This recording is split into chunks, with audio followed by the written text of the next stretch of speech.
கரூர் மாவட்ட ஆட்சியர் அலுவலகத்தில் உயிரிழந்த நிலையில் கிடந்த அரிய வகை உயிரினமான தேவாங்கு. கரூர் மாவட்டம் கடவூர் வனப்பகுதியில் அரிய வனவிலங்கான தேவாங்கு அதிக அளவில் இருந்து வருகிறது. கடவூர் மட்டுமல்லாது கரூர் மாவட்டத்தில் வனப்பகுதிகளிலும் தேவாங்கு அதிக அளவில் காணப்படுகிறது.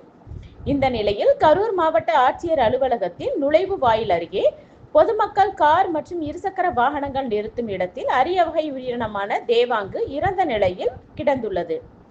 குறிப்பாக மாவட்ட ஆட்சியர் அலுவலகத்தில் மரங்கள் அதிகம் இருக்கும் பகுதியில் தேவாங்கு உயிரிழந்து 2 நாட்களுக்கு மேல் இருக்கும் என கூறப்படுகிறது. இந்நிலையில் அரிய வகை உயிரினமான தேவாங்குகள் அடிக்கடி பல்வேறு பகுதிகளில் விபத்து ஏற்பட்டு உயிரிழந்து வரும் நிலையில் தற்போது மாவட்ட ஆட்சியர் அலுவலகத்தில் தேவாங்கு நாய்கள் கடித்ததில் இறந்ததா அல்லது வேறு ஏதாவது காரணமா என்று தெரியவில்லை. இந்த நிலையில் வனத்துறையினர் தேவாங்குகளை காக்க நடவடிக்கை எடுக்க வேண்டும் என விலங்குகள் ஆர்வலர்கள் கோரிக்கை விடுத்தனர்.